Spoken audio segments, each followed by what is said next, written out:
my name is Ashley Varner, and this is video 2 in the assessment module 1 for my K-6 target student. In John Doe's formal assessments, it was found that he had severe discrepancies in phonics and also in written expression. For my informal assessment, I chose to hone in on his discrepancy in phonics because I feel like if we can establish some good results for his phonics, then I really believe that that can kind of carry over into his writing as well. So according to John Doe's iReady test results, John Doe is struggling to read multisyllabic words. And this is a big thing because most words that we read have multiple syllables. So I wanted to start off with the basics because I really wanted to make sure that he could read basic compound words. So those are some of our most frequent words we see. Sometimes are the easiest to put together. I wanted to make sure that he could do that. And if he couldn't, I wanted to know that as well. So this assessment had multiple words, so multiple compound words, if you will, and they are not put together, they're side by side. So baseball, for example, there was the word base and there was the word ball. And I asked the student to read these words and to put them together. So I like to interpret it as puzzle pieces, connecting the two puzzle pieces. So what I did, I took each word from the compound word and I put them on puzzle pieces and I cut out those puzzle pieces and I would say, okay, read this puzzle piece. Okay, now read this puzzle piece. Okay, let's put them together and read it all together. If the student was able to do that, if the student was correctly able to read the compound word, the multisyllabic word, then we circled correct. If they were not able to read it, so if the student, which that means if the student did not correctly read the first word in the compound word, then that was incorrect. If the student couldn't read the second word in the compound word, but they could read the first word, it was still incorrect. So, and I made sure to note on there what happened. So, for instance, in this case, John Doe was able to read most of these words. He was actually able to read 7 out of 10 of them, which is fantastic. There are some words with that magic E on the end, so like baseball, that magic E makes the A say its long name. Whenever he got to the word somewhere, he read it as somewhere because he saw that E. And so he used that magic E rule to make some say som. So that was incorrect, obviously. Okay. He also was not able to read the word breakfast. He read it as breakfast.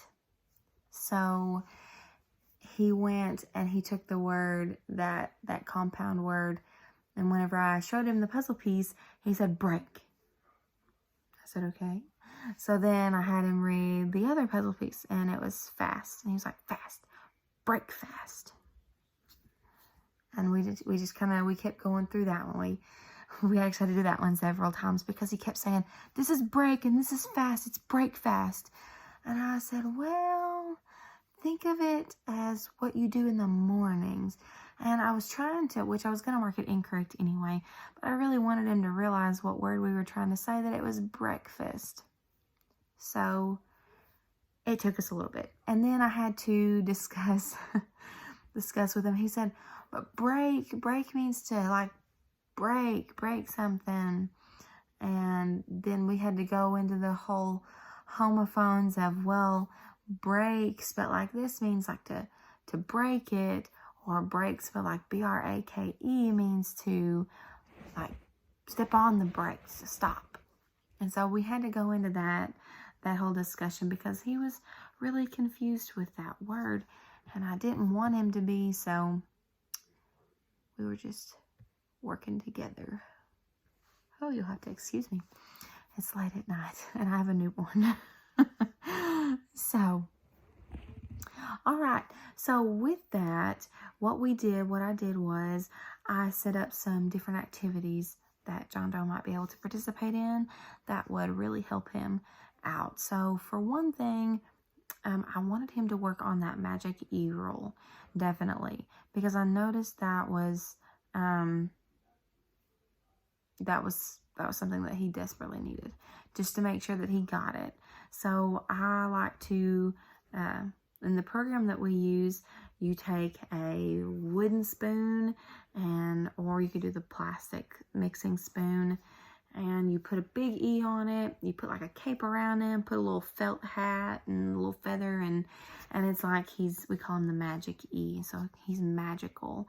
And when you see the magic E, you know that he makes the vowel sound say its long name.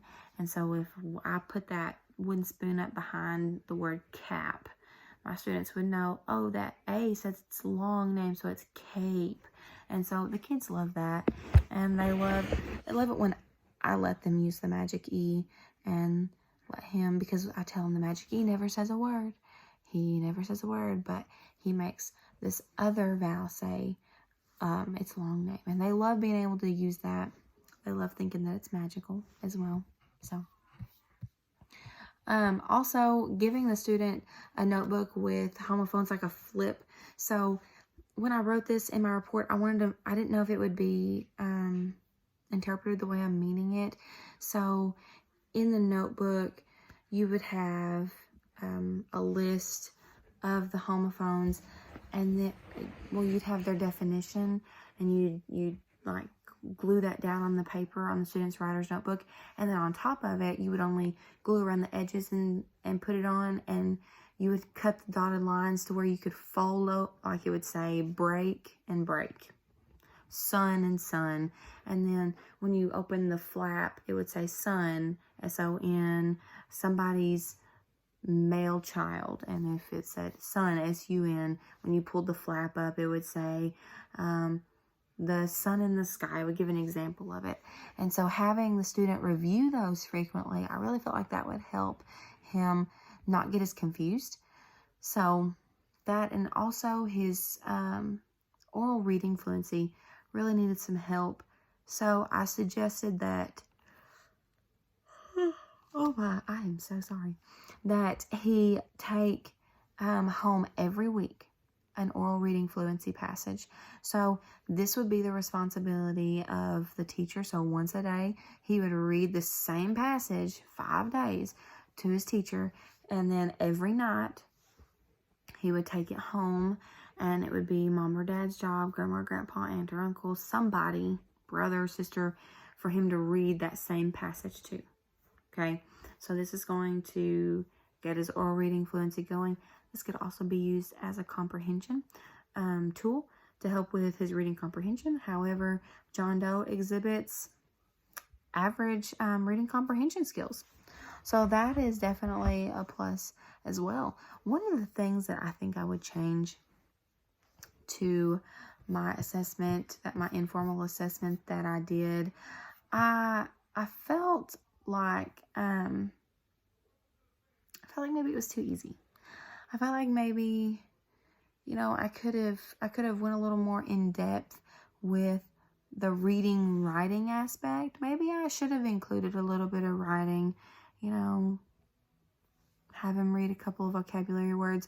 Hey, make a sentence out of these words that you just read, or include at least 3 of these words, and have him try to write a sentence. Maybe I should have done that to include both instead of just his phonological processing and stuff like that. So that's definitely something that I would have changed. I want to make sure I get everything into this video that I'm supposed to. So the student's strengths and weaknesses, let me talk about that for just a minute. So once again, we did realize that the student was not able to write complete sentences. He was not able to punctuate those sentences either.